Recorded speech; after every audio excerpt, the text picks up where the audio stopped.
Contract marriage रिश्तों की कशकमश season 2 भाग 4। जोधपुर। वीर एक बड़ी सी बिल्डिंग के आगे आकर अपनी कार रोकता है। उस बिल्डिंग के टॉप पर बड़ी बड़ी अक्षरों में लिखा था कपूर एंटरप्राइजेस।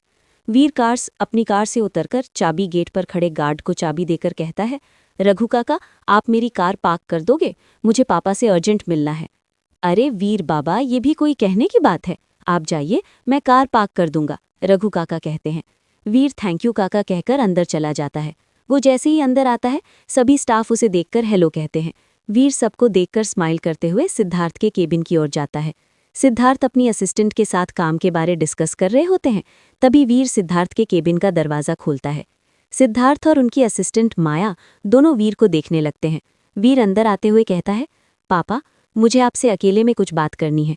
ये सुनकर असिस्टेंट माया बाहर चली जाती हैं। सिद्धार्थ वीर को देखकर कहता है, क्या बात है बड्डी, आज तुम्हें हमारे ऑफिस की याद कैसे आ गई?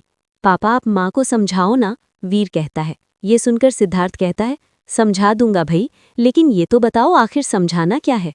पापा, आपको पता है, पता नहीं कैसे माँ को ये गलतफहमी हो गई है कि अनु और मैं एक दूसरे को पसंद करते हैं। पता है मुझे वीर कि तुम सिर्फ और सिर्फ अपनी परी से प्यार करते हो, लेकिन ये बात तुम्हारी माँ नहीं समझेंगी, सिद्धार्थ कहता है। तभी वीर कहता है, पर क्यों पापा, माँ क्यों नहीं समझ सकती? आप ही ने कहा था ना कि हमारा रिश्ता आप दोनों ने हमारे जन्म होते ही तय कर लिया था, तो फिर क्यों माँ नहीं समझती? जिसका नाम सुनकर ही तुम्हारी माँ के चेहरे पर गुस्सा हावी हो जाता है, क्या वो कभी तेरे और तेरी परी के रिश्ते को अपनाएगी? सिद्धार्थ वीर से कहता है। जानता हूँ माँ हमारे रिश्ते को नहीं अपनाएगी, लेकिन पापा, आप माँ को समझाओ ना कि मेरे और अनु के बीच ऐसा कुछ भी नहीं है जैसा वो सोच रही हैं। हम दोनों बस अच्छे दोस्त हैं और कुछ नहीं। प्लीज़ पापा, अब आप ही माँ को समझा सकते हो, वीर कहता है। वीर की बात सुनकर सिद्धार्थ कहता है, अच्छा ठीक है, मैं बात करूंगा मेधू से, तुम चिंता मत करो और चिल करो। ये सुनकर वीर सिद्धार्थ के गले से लिपटकर कहता है, थैंक यू सो मच पापा। अरे बस, अब तू आ ही गया तो थोड़ी देर रुक जा, थोड़ा सा काम बचा है वो पूरा करके साथ में घर चलते हैं, सिद्धार्थ कहता है। ये सुनकर वीर कहता है, ओके, मैं भी आपकी हेल्प करता हूँ। इतना कहकर वीर अपने पापा के कामों में हेल्प करता है और कुछ देर बाद दोनों घर के लिए निकल जाते हैं। हेलो अमीशा जी, कैसी हैं आप? तभी दूसरी ओर से आवाज़ आती है, मैं तो एकदम बढ़िया हूँ जी, आप बताओ? हम भी ठीक है। अच्छा अमीशा जी, आप जोधपुर कब आ रही हैं? हाँ, वो हमें आपसे एक बहुत ज़रूरी बात करनी है। अरे नहीं, कोई परेशानी वाली बात नहीं है, आप जोधपुर आ जाइए, फिर बताते हैं। मेधस्वी फ़ोन पर बात कर रही ही होती है कि तभी वीर और सिद्धार्थ एक साथ अंदर आते हैं। मेधस्वी उन दोनों को देखकर अमीशा से कहती हैं, अच्छा तो हम फ़ोन रखते हैं। मेधस्वी फ़ोन काट देती है। तभी सिद्धार्थ अपना बैग सोफे पर रखते हुए मेधस्वी से कहता है, किससे बातें हो रही थी मेधु? तभी मेधस्वी पानी का ग्लास सिद्धार्थ की ओर बढ़ाते हुए कहती है, अनुष्का की माँ से बात कर रहे थे, पूछ रहे थे कि वो जोधपुर कब आएंगी। ये सुनकर वीर सिद्धार्थ की ओर बेचारगी से देखने लगता है। सिद्धार्थ उसे आंखों ही आंखों में आश्वासन देता है। सिद्धार्थ मेधस्वी की ओर देखकर कहता है, क्यों मेधु, अमीशा से तुम्हें कोई ज़रूरी काम है क्या? क्या आप भी कुछ समझते ही नहीं? अब अनुष्का और वीर की रिश्ते की बात करने के लिए अनुष्का के माँ पापा का होना तो ज़रूरी है ना, मेधस्वी कहती है। तभी सिद्धार्थ आगे कुछ कहता उससे पहले मेधस्वी कहती हैं, बातें बाद में कर लेना आप दोनों, अभी जाइए, जाकर फ्रेश हो जाइए, हम खाना लगाते हैं। इतना कहकर मेधस्वी किचन की ओर बढ़ जाती है। मेधस्वी के जाने के बाद वीर और सिद्धार्थ एक दूसरे की ओर देखकर ना में सर हिला देते हैं और अपने अपने कमरे की तरफ बढ़ जाते हैं। मम्मा, हमें नहीं जाना। मम्मा प्लीज़, डैड को बोलो ना हमें ना ले जाएं। मौसा जी, आप कहो ना इन्हें, हमें नहीं जाना आप सबको छोड़कर। एक 5 साल की बच्ची ज़ोर ज़ोर रोते हुए अपने मम्मी पापा से कह रही थी। उस बच्चे को ज़बरदस्ती उसके मम्मा पापा कार में बिठाकर कहीं ले जा रहे थे। वो बच्ची नहीं जाना चाह रही थी। तभी उस बच्ची की मम्मा उससे कहती हैं, बेटा बस कुछ दिनों की बात है, फिर हम वापस आ जाएंगे। नहीं मम्मा, हमें कहीं नहीं जाना, हम चले गए तो फिर वीर को उस मोटू से कौन बचाएगा? मम्मा प्लीज़, वो बच्ची रोते हुए कह रही थी। उसकी माँ उस बच्ची को समझाते हुए कहती हैं, अक्षु, बच्चा जिद नहीं करते हैं, आप तो गुड गर्ल हो ना? नहीं, हम नहीं है गुड गर्ल, हमने कहा ना हम वीर को छोड़कर कहीं नहीं जाएंगे, नन्ही अक्षिता रोते हुए गुस्से से कहती हैं। ये सुनकर वेदांत गुस्से से कहता है, अक्षु, बहुत जिद करने लगी है आप, चुपचाप गाड़ी में बैठिए। वेदांत के गुस्से से अक्षिता डर कर जोर जोर रोने लगती हैं। रक्षिता अक्षिता से कहती हैं, आइए अक्षु, गाड़ी में बैठिए। अक्षु रोते हुए ना में सर हिलाती है और सिद्धार्थ जो कि नम आंखों से अक्षिता को देख रहा था, उनके पास जाकर कहती हैं, मौसा जी, हमें वीर के पास जाना है, आप ले चलो ना हमें वीर के पास। अक्षु को इतना जिद करते देख वेदांत गुस्से से आकर अक्षिता को जबरदस्ती अपनी गोद में उठाकर गाड़ी में बिठा देता है और गाड़ी लॉक कर देता है। अक्षिता रोते हुए लगातार नहीं जाना है चिल्ला रही होती है, लेकिन कोई उसकी नहीं सुनता है। वीर, अक्षिता अचानक से चिल्लाते हुए उठती है। उसकी आवाज़ सुनकर रिया जल्दी से उठकर लाइट ऑन करती है और अक्षिता को देखकर कहती हैं, अक्षु, क्या हुआ? कोई बुरा सपना देखा क्या? अक्षिता का पूरा शरीर पसीने से तरबतर हो चुका था। वो खुद को अपने कमरे में देखकर खुद को शांत करते हुए कहती हैं, हाँ, बहुत बुरा सपना था। ऐसा क्या सपना देख लिया तूने जो तू इतनी जोर से चिल्लाई? रिया कहती है। तभी अक्षु कहती है, हमने ना सपने में देखा कि क्या? रिया अक्षु की बात ध्यान से सुनते हुए कहती है, हमने सपने में देखा कि हमने तुझे बिना मेकअप के देख लिया और तेरा डरावना चेहरा देखकर हमारी चीख निकल गई। अक्षिता इतना कहकर जोर जोर से हंसने लगती है। रिया अक्षिता की बातें सुनकर उसे मारने लगती है और अक्षिता उससे बचने की कोशिश करती है। रिया पानी जग अक्षिता की ओर फेंकने के लिए उठाती है। ये देखकर वो उससे बचने की कोशिश करते हुए रूम का दरवाज़ा जैसे ही खोलती वैसे ही रिया पानी फेंकती है। ये देखकर अक्षु नीचे झुक जाती है और वो सारा पानी से अक्षु के पीछे खड़ा समीर पूरा भीग जाता है। ये देखकर रिया की आंखें हैरानी से फैल जाती हैं। अक्षिता समीर को देखकर हंसने लगती है। समीर को तो कुछ समझ ही नहीं आता कि ये अचानक उसके साथ हुआ क्या। अक्षिता हंसते हुए कहती है, सैम, अब तुझे नहाने की कोई ज़रूरत नहीं है क्योंकि रिया ने तुझे तो पूरा नहला ही दिया। समीर अक्षिता को हंसते देख मुस्कुराते हुए कहता है, अक्षु, तुम्हारे लिए तो मैं हमेशा भीगने को तैयार हूँ। ये सुनकर अक्षिता अपना मुंह बनाकर कहती है, ओए पागल, फिर से ये बोला ना तो तेरा मुंह तोड़ दूंगी। ये सुनकर समीर बात बदलते हुए कहता है, क्या यार, तू मजाक भी नहीं समझती है? ऐसे फालतू मजाक करेगा तो क्या तेरी आरती उतारूंगी?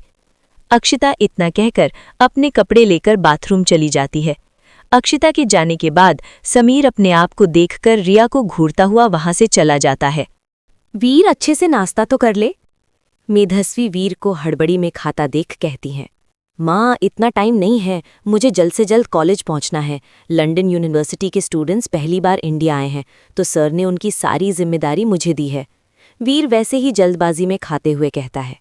ये सुनकर सिद्धार्थ कहता है, अरे वाह, ये तो बहुत अच्छी बात है, लेकिन बड्डी, तू इतना जल्दी जल्दी क्यों खा रहा है? वो इसलिए बड्डी, क्योंकि वो लंदन यूनिवर्सिटी आज हमारे कॉलेज आ रहे हैं और मुझे उनके वेलकम के लिए वहाँ रहना है। इतना कहकर वो अपना नाश्ता भी खत्म कर लेता है और कहता है, ओके, मेरा नाश्ता हो गया, मैं कॉलेज जा रहा हूँ। इतना कहकर वो अपने माँ पापा के गले लगता है और अपनी कार की चाबी लेकर निकल पड़ता है। मेधस्वी कुछ देर में वीर के रूम आती है। वीर का रूम देखकर मेधस्वी अपनी सांस छोड़ते हुए कहती है, ये लड़का भी ना बिल्कुल अपने पापा पर गया है, कोई भी जगह पर नहीं रखता और जब उस ज़रूरत पड़े तो माँ याद आती है। मेधस्वी ऐसे ही बड़बड़ाते हुए सारा रूम साफ करने लगती है। वो वीर का बेड ठीक कर ही रही होती है। वो जैसे ही रजाई झटकती है उसमें से कुछ नीचे आ गिरता है। मेधस्वी की नज़र जैसे ही उस चीज़ पर पड़ती है वो कहती हैं, अब ये क्या है? कहकर वो ज़मीन पर देखती एक तस्वीर नीचे पड़ी थी। वो उस तस्वीर को उठाकर कहती हैं, ये तस्वीर किसकी है? इतना कहकर मेधस्वी तस्वीर पलटती हैं। अक्षु? समीर अक्षु के पीछे आते हुए उसे आवाज़ देता है। तभी अक्षिता समीर की ओर मुड़ते हुए कहती है, क्या है? धीरे से नहीं बोल सकता? चिल्ला चिल्ला कर सबको बता दे कि हम होटल से बाहर जा रहे हैं। ये सुनकर समीर धीरे से अक्षिता से कहता है, सॉरी अक्षु, मैं तो बस ये कह रहा था कि अगर किसी को पता चला कि हम होटल में नहीं हैं तो क्या होगा? किसी को कुछ भी पता नहीं चलेगा। सभी जब तक यहाँ से निकलने के लिए इकट्ठे होंगे तब तक हम जाकर वापस भी आ जाएंगे। अक्षु इधर उधर देखते हुए कहती है। दरअसल अक्षिता, कैरी, रिया, कनिका चारों होटल के बाहर कुछ दूर घूमने जाना चाहती थी। उन्हें पता था कि वे अगर प्रोफेसर से पूछेंगी तो वो उन्हें बाहर जाने की परमिशन बिल्कुल भी नहीं देंगे। इसलिए वो लोग सबसे छुपते हुए बाहर जाने की प्लानिंग करती हैं। समीर को उनकी प्लानिंग के बारे में पता चल जाता है, इसलिए ना चाहते हुए भी उन्हें समीर को अपने साथ ले जाना पड़ता है। वो सभी किसी भी तरह सबसे छुपते छुपाते बाहर आ जाते हैं। सभी होटल से थोड़ी दूर आकर चैन की सांस लेते हैं। वो सभी एक ढाबे के पास रुकती हैं। कैरी ढाबे से आती खुशबू लेते हुए कहती है, वाओ, क्या खुशबू आ रही है खाने की। गाइस, चलो यहीं ब्रेकफास्ट करते हैं आज। कनिका भी कैरी की बातों पर सहमति जताते हुए कहती है, हाँ यार, खाने की खुशबू से तो मेरे मुंह में भी पानी आ गया, चलो ना खाते हैं। ये सुनकर सभी ढाबे के अंदर आकर बैठ जाते हैं। तभी समीर पूरे ढाबे पर नजर फेरते हुए कहता है, आर यू सीरियस गाइस, इस सो कॉल्ड ढाबे पर खाना ठीक रहेगा? तभी अक्षु कहती है, सैम, तुझे नहीं खाना तो मत खा, लेकिन इस ढाबे के बारे में कुछ भी उल्टा सीधा मत बोल। अक्षु को गुस्सा होते देख समीर अपने दांत दिखाते हुए कहता है, अक्षु, ऐसा मैं नहीं, वो तो ये रिया कह रही थी। तभी रिया समीर को हैरानी से देखकर कहती है, बट मैंने तो कुछ कहा ही नहीं। हाँ, लेकिन तेरे मन में तो यही चल रहा था, समीर कहता है। रिया कुछ कहती उससे पहले ही ढाबे का एक आदमी उनके पास आकर राजस्थानी भाषा में कहता है, थमा घनी हुकुम, के खाओगे थे लोग? वो पांचों एक दूसरे को देखते हैं। तभी अक्षु कहती है, भाई साहब, हमारे लिए आप यहाँ की सबसे फेमस डिश दाल बाटी चूरमा और एक मस्त ठंडी ठंडी मखनी लस्सी लेकर आइए। ये सुनकर वो आदमी अंदर चला जाता है। तभी चारों अक्षु को हैरानी से देखने लगते हैं। कनिका कहती है, अक्षु, तुझे राजस्थान की फेमस डिश के बारे में कैसे पता? तू भी तो हमारी तरह पहली बार ही राजस्थान आई है। अक्षु कनिका की बात सुनकर उन सबको अपनी ओर हैरानी से देखते देख कहती है, चिल गाइज, माना कि हम फर्स्ट टाइम राजस्थान आए हैं, लेकिन तुम लोग भूल रहे हो मेरे मम्मा पापा राजस्थान से ही हैं। Yes yes, Akshu is right, Sameer कहता है। ये सुनकर अक्षु खुद पर इतराते हुए कहती है, आई नो। तब तक ढाबे वाले आदमी उनके लिए दाल बाटी चूरमा और लस्सी लेकर आ जाते हैं और टेबल पर रख देते हैं। खाने की आती खुशबू कनिका अपने नाक में लेते हुए ललचाई नज़रों से कहती है, यार, मुझसे अब बिल्कुल वेट नहीं हो रहा, मैं तो खाना स्टार्ट कर रही हूँ। इतना कहकर वो खाने पर टूट पड़ती है।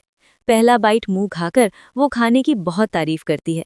यम, क्या टेस्ट है यार, तुम लोग भी खाओ ना, बहुत टेस्टी खाना है, इतना टेस्टी खाना मैंने आज तक नहीं खाया।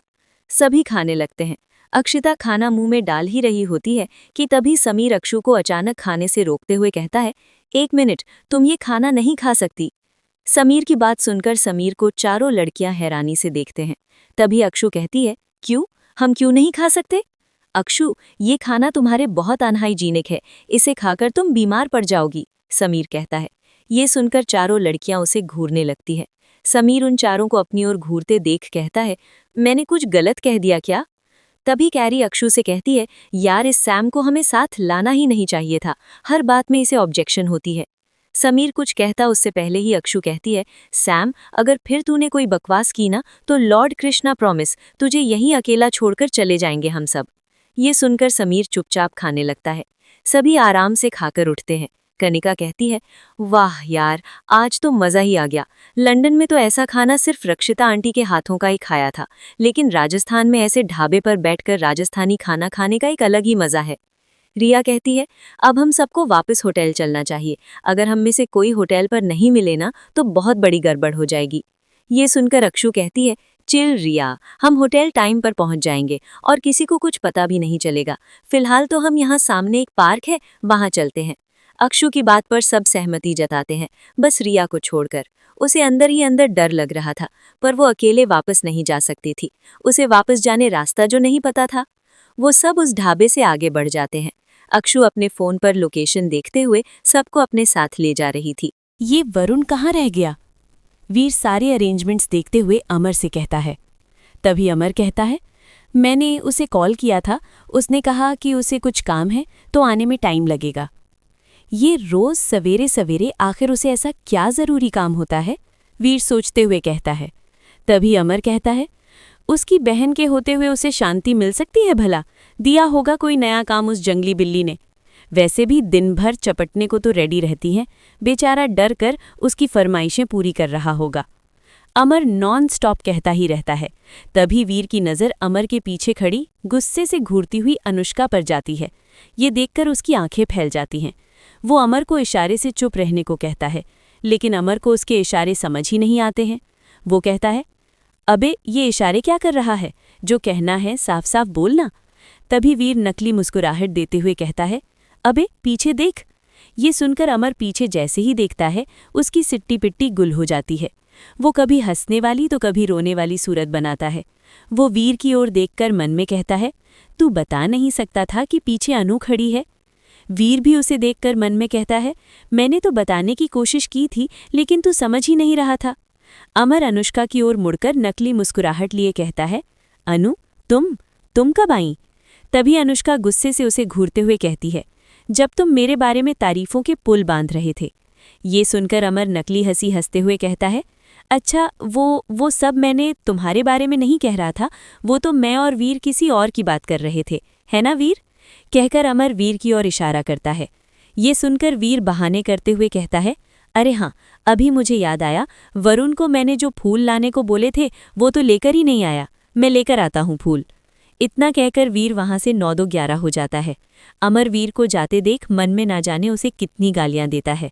अनुष्का उसके सामने आकर गुस्से से घूरती है और कहती है, जंगली बिल्ली हूं ना मैं? ये सुनकर अमर डरते हुए कहता है, नहीं, वो पता नहीं कैसे मेरे मुंह से गलती से निकल गया, प्लीज माफ कर दो। अरे तुम माफी क्यों मांग रहे? मैं तो जंगली बिल्ली हूं ना, अब देखो तुम ये जंगली बिल्ली क्या कर सकती है। इतना कहकर अनुष्का अमर की ओर अपने कदम बढ़ाती है। अमर डर के मारे अपने कदम पीछे करता है और वहां से भागने लगता है। अनुष्का उसके पीछे दौड़ती है और कहती है, रुको, कहाँ भाग रहे हो? जंगली बिल्ली आज तुम्हें नोच न खाई तो मेरा नाम भी अनुष्का नहीं। थैंक गॉड बच गया। वीर अपनी कार रास्ते पर दौड़ाते हुए कहता है, जल्दी से जाकर मार्केट से फूल ले आता हूँ। कहकर वीर अपनी कार मार्केट की ओर बढ़ा देता है। वो मार्केट पहुंचकर कार पार्क करता है और फूल लेने एक दुकान पर जाता है। वो टोकरी में गुलाब की पंखुड़ी लेकर जैसे ही पलटता है तभी अक्षता से उसकी टक्कर हो जाती है और टोकरी ऊपर हवा में उछल जाती है और टोकरी की सारी गुलाब की पंखुड़ियां उन दोनों के ऊपर गिरने लगती हैं। दोनों की नज़र एक दूसरे पर पड़ती है। अक्षता और वीर एक दूसरे को एकटक देखने लगते हैं।